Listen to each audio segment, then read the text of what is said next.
déjà tout à l'heure, la France a exercé une colonie de peuplement au Kanaki, qui a rendu donc minoritaires les Kanaks.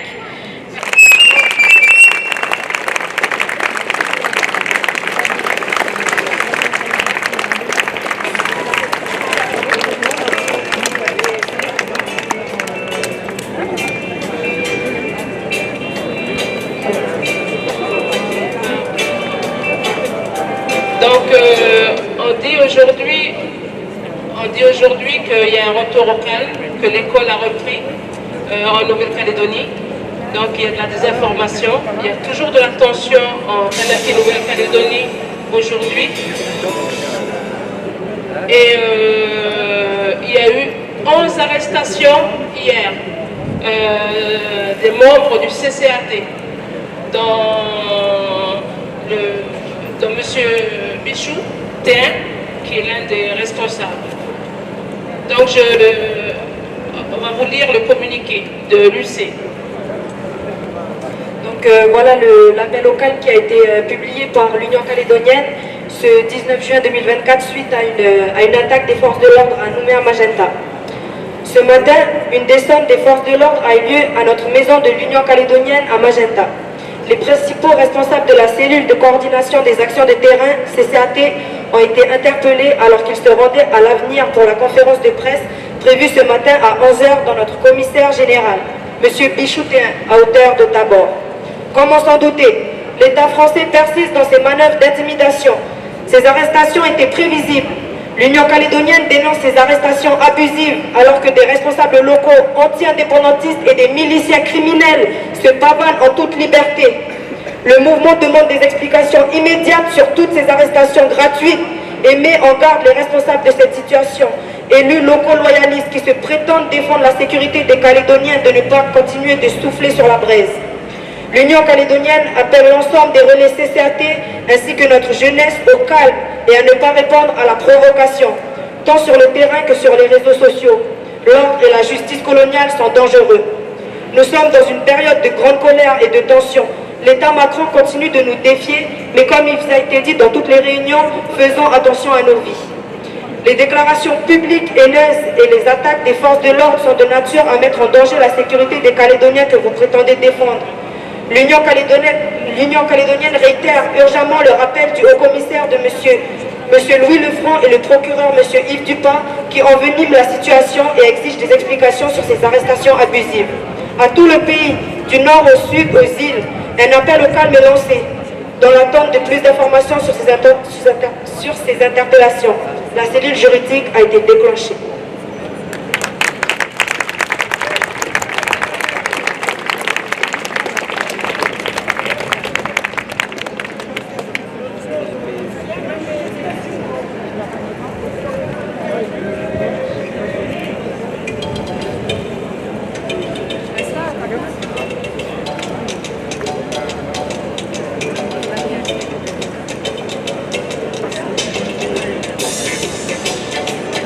Bonjour à tous. Alors du coup, moi je vais vous dire au jour d'aujourd'hui dans la Kanaki, elle revendique en fait. Alors aujourd'hui, nous demandons le respect des principes et de l'esprit des accords de Nouméa et la seule voie menant à la Kanaki vers son émancipation et son indépendance. Le processus référendaire des 3 consultations référendaires de 2018, 2020 et 2021 ne met pas fin au processus de décolonisation dans le terme et l'ascension à la pleine souveraineté. Et c'est à nous, indépendantistes, de clarifier la teneur du partenariat avec la France ou avec d'autres partenaires tout en respectant et en faisant respecter de plein droit notre souveraineté. Le processus de décolonisation en Kanaki doit être mené par l'accord de Nouméa. Le respect de l'esprit et de la lettre de l'accord de Nouméa doit être le socle plancher et le cadre de réflexion de l'avenir institutionnel du pays. Le respect de la clé de répartition du corps électoral restreint pour le corps électoral provincial et le corps électoral référendaire doit être maintenu pour construire un accord stable. Nous dénonçons la politique coloniale du gouvernement et du président français Macron depuis plusieurs années et d'avoir reconnu la légitimité de la 3e consultation référendaire sans la participation du peuple autochtone concerné.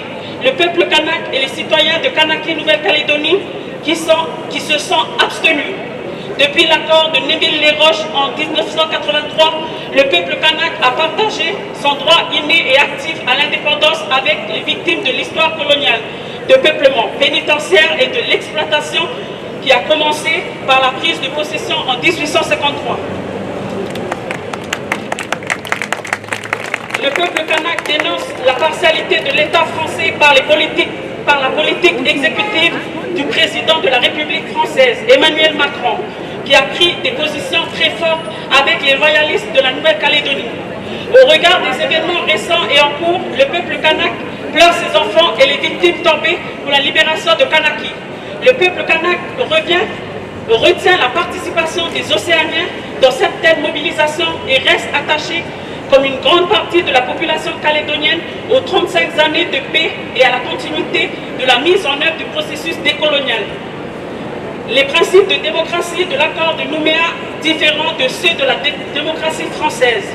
L'accord de Nouméa sui generis est le processus de décolonisation garanti par la signature de la France qui doit conduire la Kanaki sur la voie de la pleine souveraineté. La légitimité démocratique nationale française est soumise au respect du droit international des peuples à disposer d'eux-mêmes, dans le droit inné et actif à l'indépendance du peuple kanak.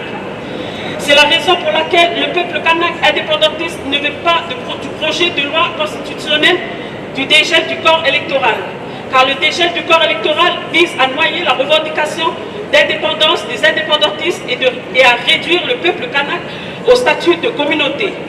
Dégeler le corps électoral référendaire restreint, c'est légitimer la recolonisation du peuplement de la Kanaki Nouvelle-Calédonie. Pour assurer le rééquilibrage sociopolitique et économique, il est essentiel de maintenir le gel du corps électoral jusqu'à l'indépendance, car 170 ans de colonisation française ne s'effacent pas en 26 ans de décolonisation nouméenne. Les inégalités économiques et sociales sont extrêmement fortes en Kanaki Nouvelle-Calédonie. Et aujourd'hui, l'insurrection nationale et la révolte de la jeunesse kanak signent le réveil kanak, la rage des inégalités et l'échec de l'accord de Nouméa à cet endroit. Le destin commun voulu par les indépendantistes est pensé avec les citoyens de Nouvelle-Calédonie pour vivre et construire ensemble un pays commun kanaki.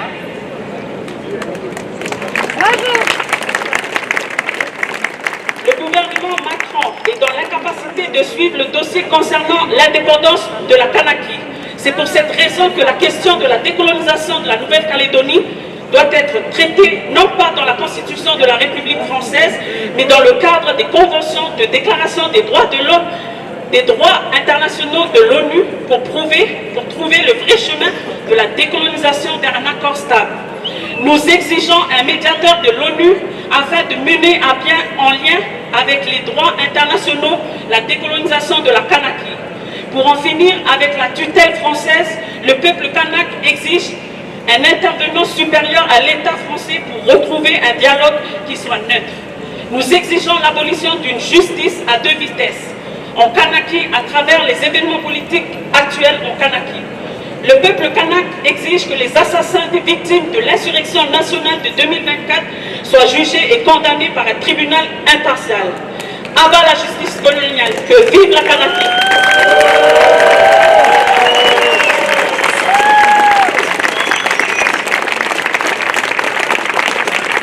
Kanaki, viva!